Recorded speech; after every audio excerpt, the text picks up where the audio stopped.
Hello and welcome to, Duck Talks number 7. It is as much of a surprise to me as it is to you, I guess.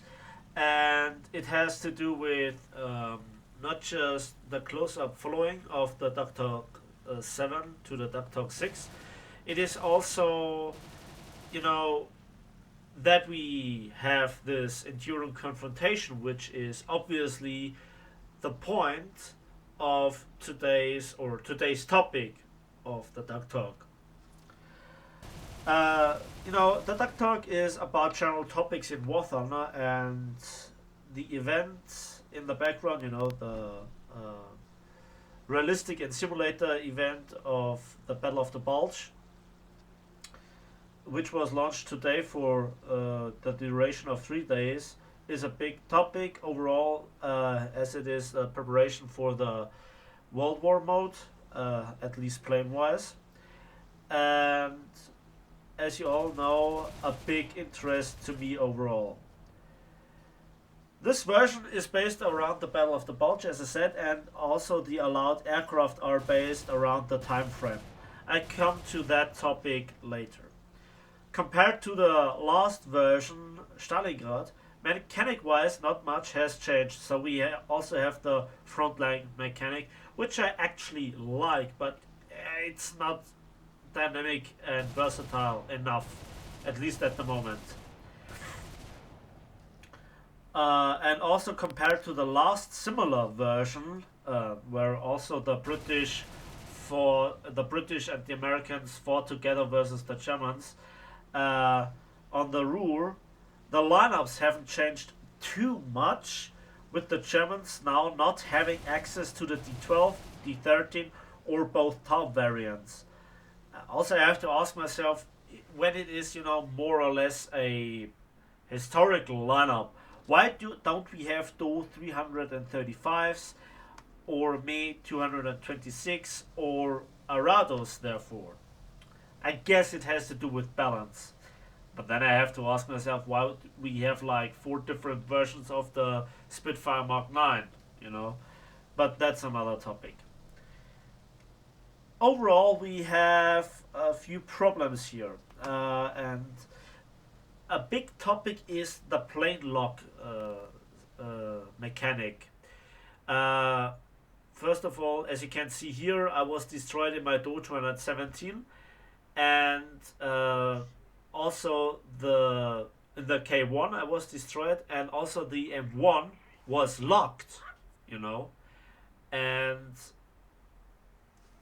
I have no idea why, because it really really reduces the versatility. And there you can see the first result screen, and you can see it's not much. It's not much you get. And that was kind of disappointing for 5 kills. So, let's stick a little bit with the plane lock. When your plane gets destroyed, that plane gets a time penalty until it is accessible or usable again. Now, it would be fine if it wouldn't be sometimes like up to 40 minutes. For example, in the Focke-Wulf D9. That's just insane. 40 minutes. And now it's during confrontation, but 40 minutes, yeah, you probably can cut down that time with kills in other planes. But however, this can lead to the point where your entire lineup is completely, locked. But I have to say that actually doesn't happen. Okay, the last plane that you used that was free, when it gets destroyed, can be used again. So I had like the Focke-Wulf D9 2 times in a row, when all other planes were destroyed, and I was destroyed the first time in the D9. That brings me to the system abuse thing, when you just bring like one plane into the mode overall, and it is a very strong aircraft, which normally would have a long time, you know, where it is where it should be locked. You know, you have a definite advantage. Um, the best performing plane is the only plane you use. What can the enemy do? You know, I think also with that mechanic that aircraft of the same type are locked, you just don't have enough diversity in the tech tree. You know, like all BF-109s are locked after one dies. Uh, all bombers all of the same type are locked after the first one dies. Uh, yeah, there are just so many different aircraft you can use.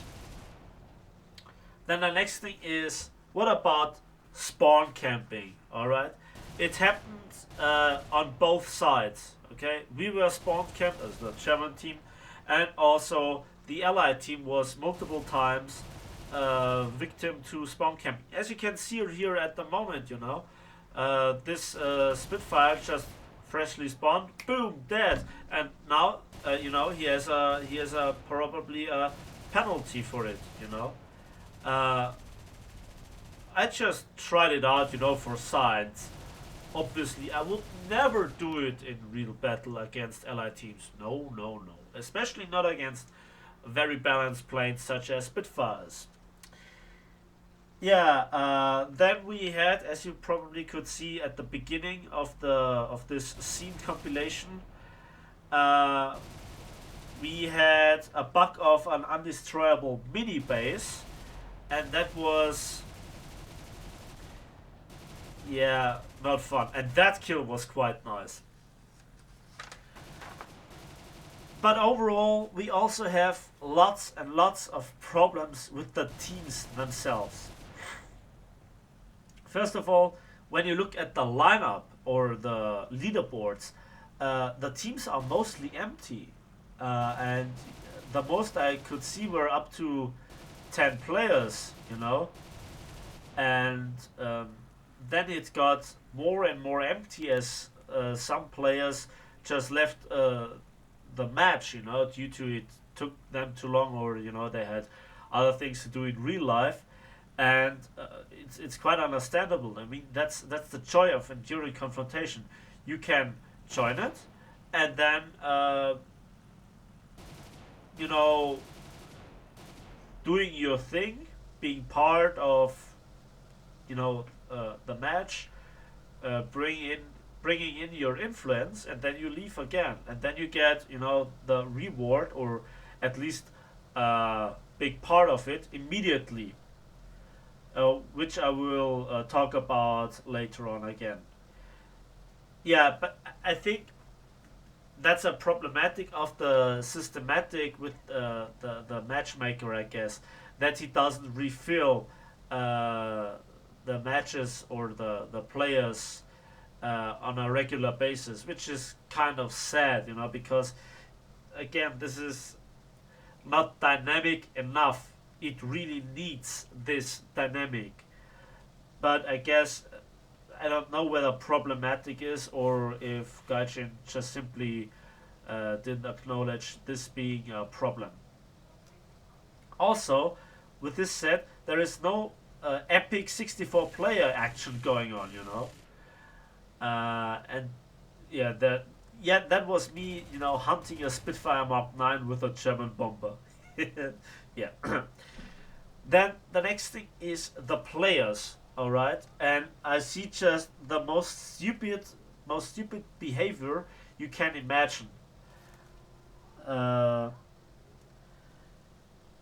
when, for example, Spitfires and P-51s and P-47s, which are very good aircraft, and they just, and sometimes they don't even try, they don't climb, and they just throw always their planes in a head-on. And the few players that are actually good are lone wolves. They're complete solo warriors, right? they're doing their own thing, whereas shaman players are operating very often in wolf packs, which really pays off, as you know you can then yeah lock Spitfires in a dogfight, which they would win over time without the shadow of a doubt. But you know when they have constantly avoid attacks, at some point one player brings his gun onto the Spitfire, and often that's just you know the one opportunity you need to take down a Spitfire. As you can see here, this was the case when we were uh, you know when we were spawn camp. Big shout out to Punisher Hell. He was a really great opponent, despite flying in a Spitfire, you know, which makes things a little bit easier. I tried to avoid his attack here, but he hit my wing really hard, and he just stick to me like glue. There was nothing I could do, especially when being freshly respawned. And here, that's what I'm talking about. He has to constantly avoid the attack of the G10 behind me. That was teamwork, and I think this is what German players are actually forced to do to have any chance against allied fighters. And P51s in particular are uh, the very same source, but they, in difference to German players, they do not even try. And I let just the scene run for a moment as I get a few kills here. First, this Lancaster. Yeah, again, just to summarize it up, American and especially Spitfire pilots are still, on average, you know, really bad. They just throw away their planes, and especially versus Focke Wolves, instead of outturning them or doing teamwork and boom and zooming them, they're just flying low, slow, and then throw their aircraft in head on. And I just feast on such players. Yeah, you might take damage, yeah, you might get shot down, but you get the kill, you know, as a German player. And it's so much easier. And you know, when you don't take the head on, you know, uh, what can you do, especially against, again, Spitfires? Often you don't get a second chance. But then there is the one thing about bots, and you will see a scene here in a moment. The bots are obviously gap fillers, and they, yeah, try to overcome the lack of players, which is a not uncommon thing in War Thunder. You know, we had times in realistic battles a long time ago where bots were not that uncommon. But they seem to be very fixated towards one target, so one single target.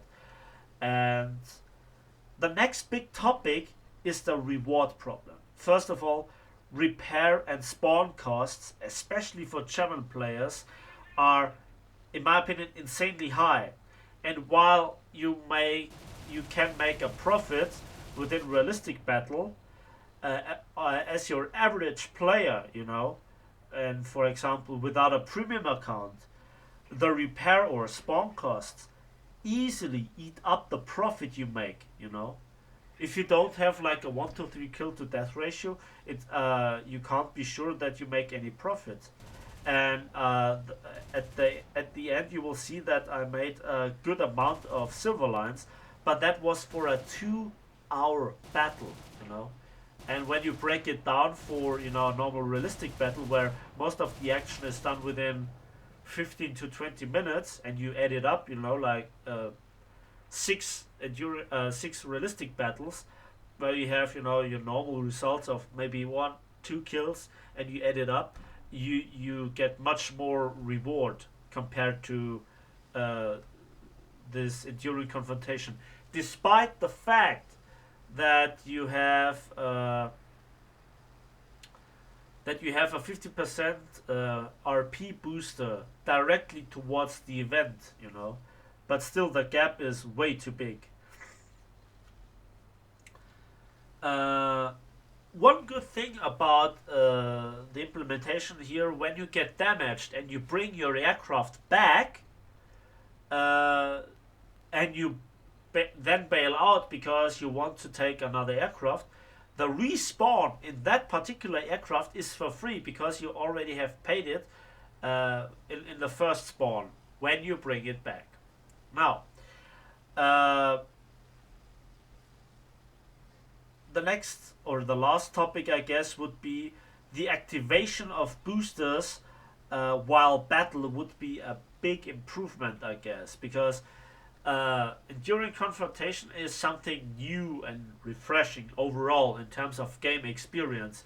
So for me personally, when I'm not in in the grind mode, it's really nice, and I like to play it as a game experience. But again, the reward is way too low to make it, yeah, good enough.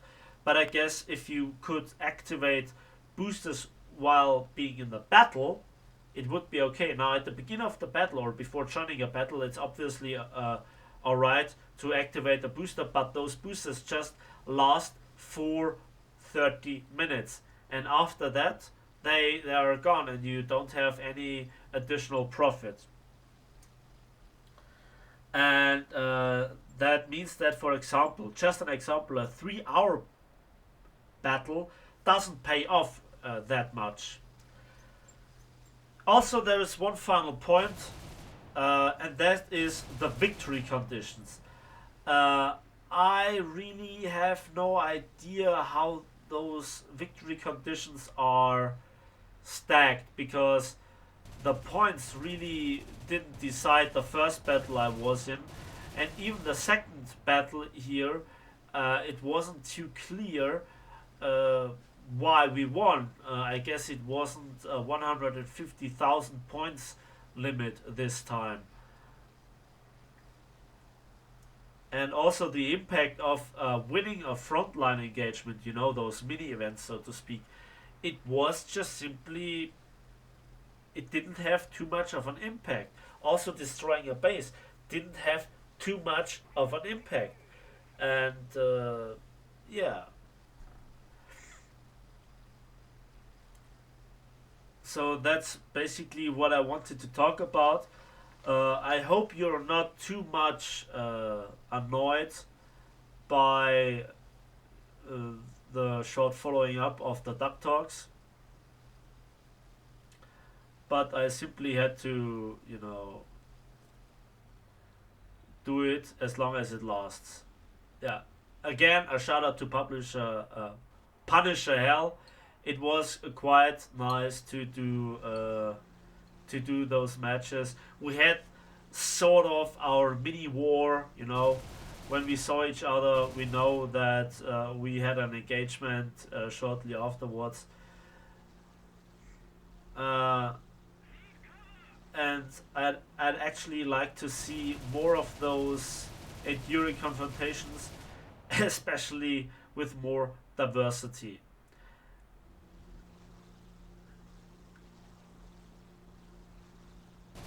I think the Japanese, for example, they they would deserve another test because most tests are between the Russians and the Germans, and the Allies are very often involved as well. But we didn't. But we saw, I guess, two tests so far where the Japanese were included, if I'm not mistaken. And there you can see the scene with the bots. Those are all bots, with the exception of the A20C, A20G. You could see to the right for a moment, and I used normal boom and zoom tactics. Here I prioritized the player, of course, um, because I think yeah, he was behind a teammate. And I guess the limit today was just 75,000 points. And as you can quite clearly see, I I played it for a reasonable time. Sorry about that.